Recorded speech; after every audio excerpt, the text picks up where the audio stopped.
Man, dude, I saw some on my news feed. It said Bray Wyatt has passed away. And I'm like, nah, man, that has to be a lie. That has to be some kind of troll. Maybe somebody made that by mistake.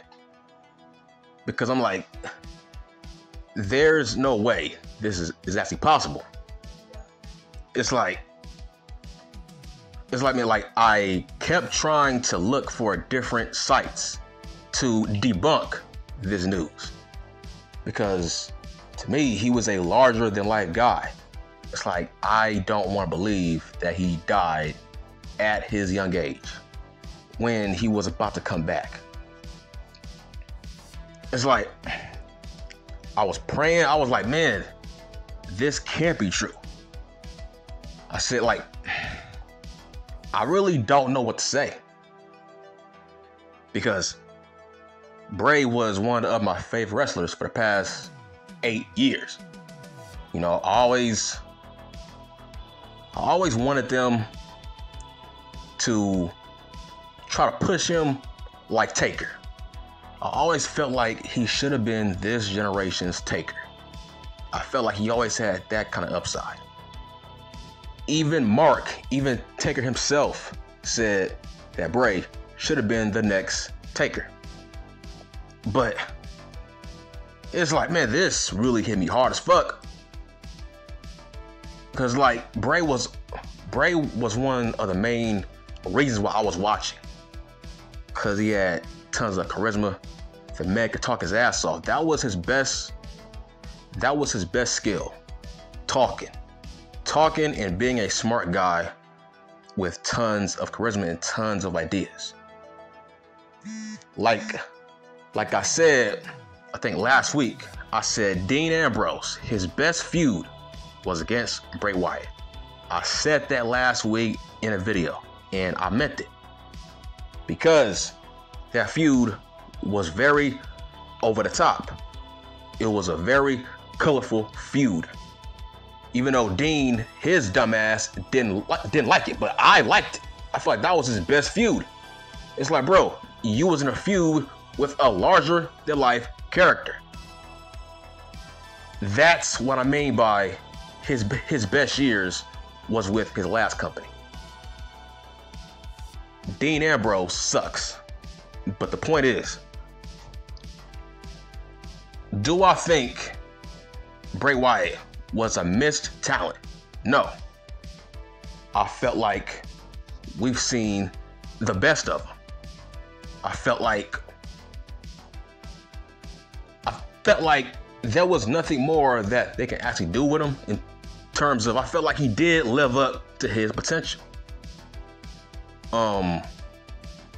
When it comes to his in-ring talent, I felt like, okay, this is as good as he's going to get. And me, I was actually a fan of him once that bell rang. I feel like his moveset always fit his character. But man, I can't believe he is dead. It's like I'm still trying to hold out. I'm still trying to hold out hope that this news is false, that somebody got it wrong. Because like, man, it's crazy too, because like, man, like people really turned on this guy, right? The past 2 years, people turned on him, right? People were saying, oh, it looks like LA Cosplay survived Bray Wyatt. And I always felt like, man, that is harsh, right? People always connect Bray Wyatt to the rise of LA Cosplay.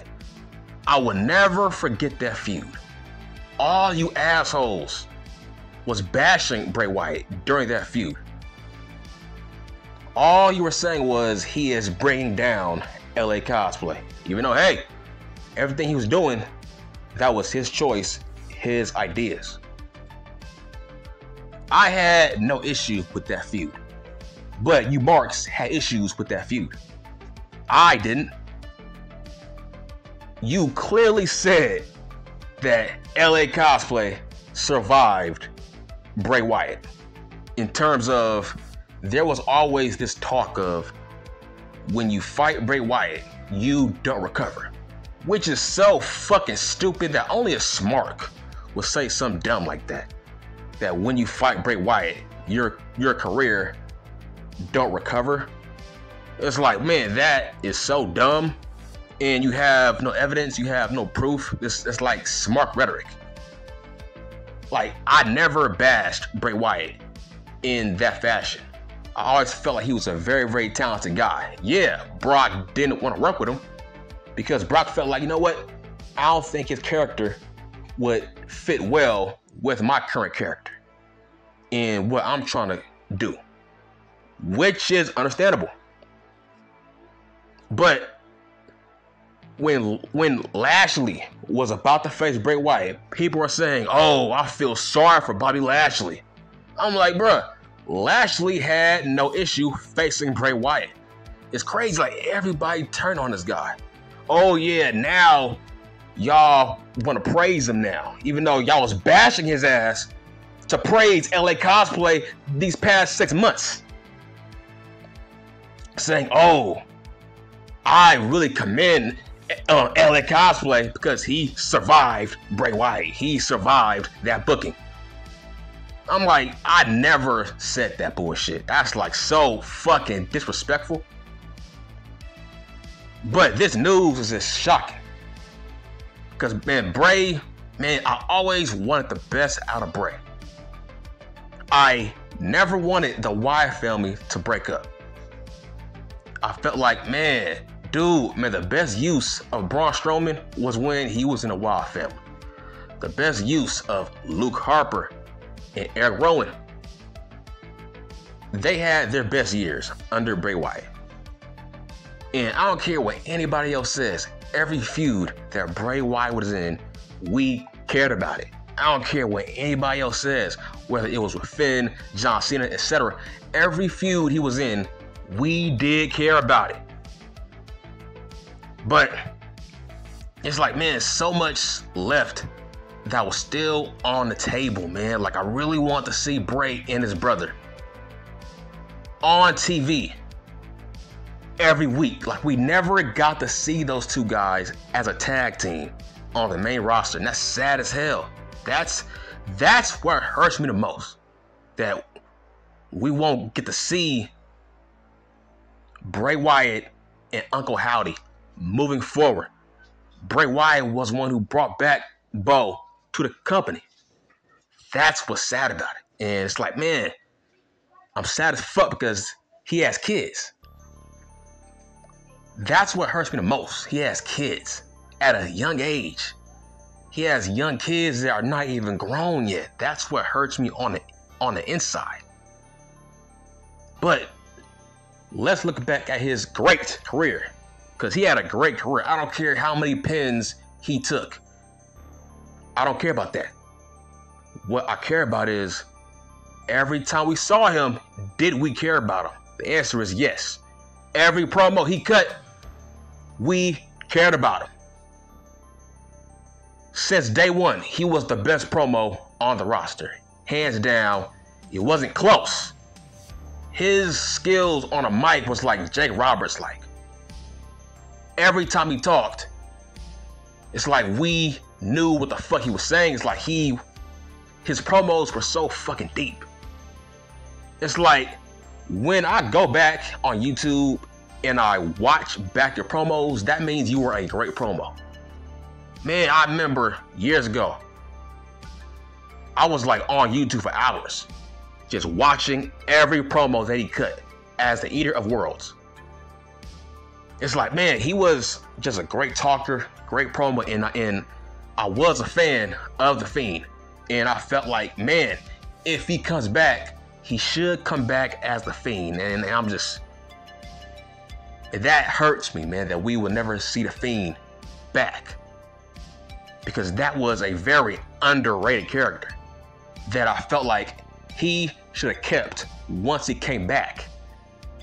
It's like, man, he was a very, very intelligent, smart guy, man. He was one of those rare guys that was larger than life.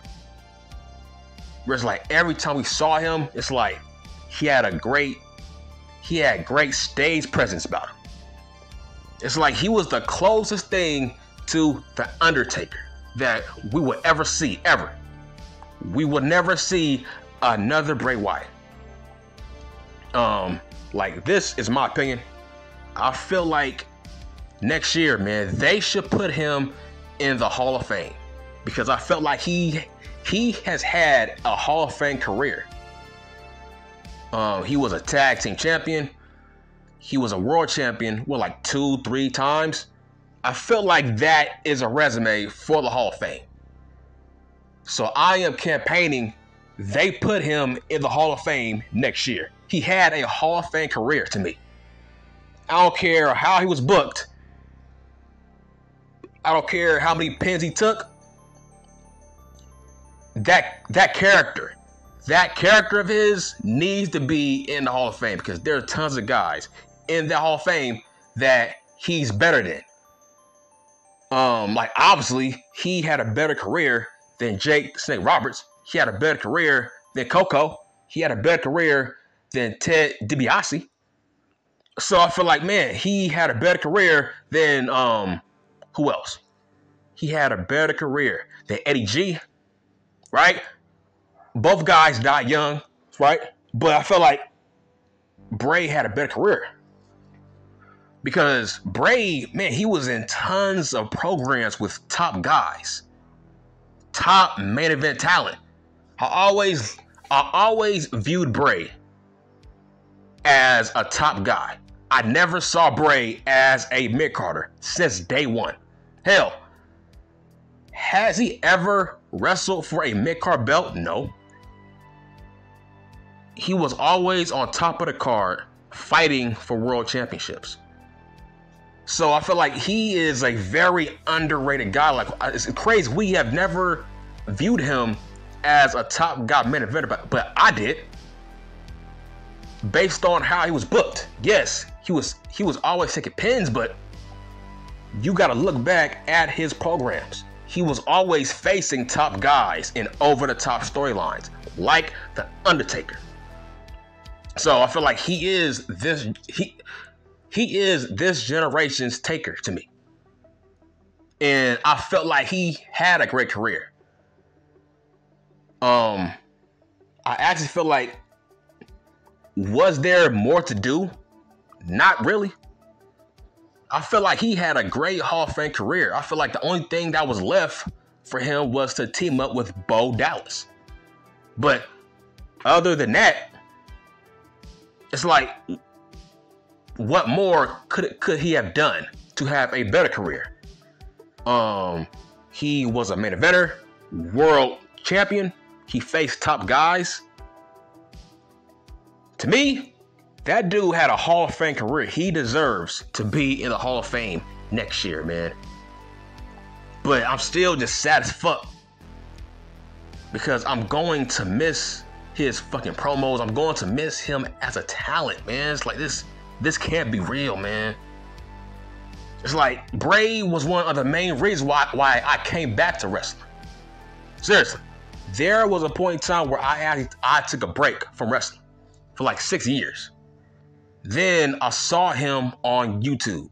I saw his promos. I saw his character. I'm like, hold on. Who the fuck is this guy? And why is he pushed? Then I was on YouTube. I watched his videos. I'm like, oh, okay. This is why this guy is a top guy. It's like, he had a great look, great talker, great character. If I was a wrestler, Bray would be the first guy that I would want to work with, based on his gimmick, character, charisma. Tons of things that you can do with him. I feel like, man, he was the perfect opponent. He was a perfect heel opponent for anybody, man. It's like, so look, don't knock him for his pins that he took. Like, who cares? That's not what it was about. To me, he was used in a good way. He was used as a villain. A villain to make other good guys look good. And look, that's the role of a heel. The role of a heel is to put over the face. That's what Al Snow said. That's the job of a heel. The job of the heel is to put over the face, to make him look like a hero. Look, heels are not always supposed to conquer everything. That's not how wrestling works. That's not how comics work, right? Like, look, don't you think Batman would get buried if he always got his ass whooped by the Joker, right? Would we respect Superman if he always got his ass whooped by Lex Luthor? See? That's my point. When a heel always takes pins, that's not always a bad thing. It's like, look, you have to look at it as comics. The role of the villain is to make the face look great. And I feel like Bray did a great job. His legacy will always live on. His match with Matt Hardy, classic. That was a classic match. I think it was called The Ultimate Deletion. Man, go back and watch that match. That was genius. That was a genius match that fit both characters. That's what I mean. You can put Bray in any kind of storyline and you will care about it. So, man, I'm still sad as hell, man. Like, I'm still trying to. I would never get over this, actually, because this don't seem real, based on he was a larger than life character, and I found out that, yeah, he was having health issues, but I didn't know it was up to this level. Whereas, like, he just dies out of nowhere, man, and he had a wife and kids. That's what hurts me the most. The fact that he had kids and a wife that they have to live on without him. But man, I just want to say rest in peace to Bray Wyatt. To me, he was an icon and a legend. And rest in peace to the great Terry Funk. That's it, I'm done.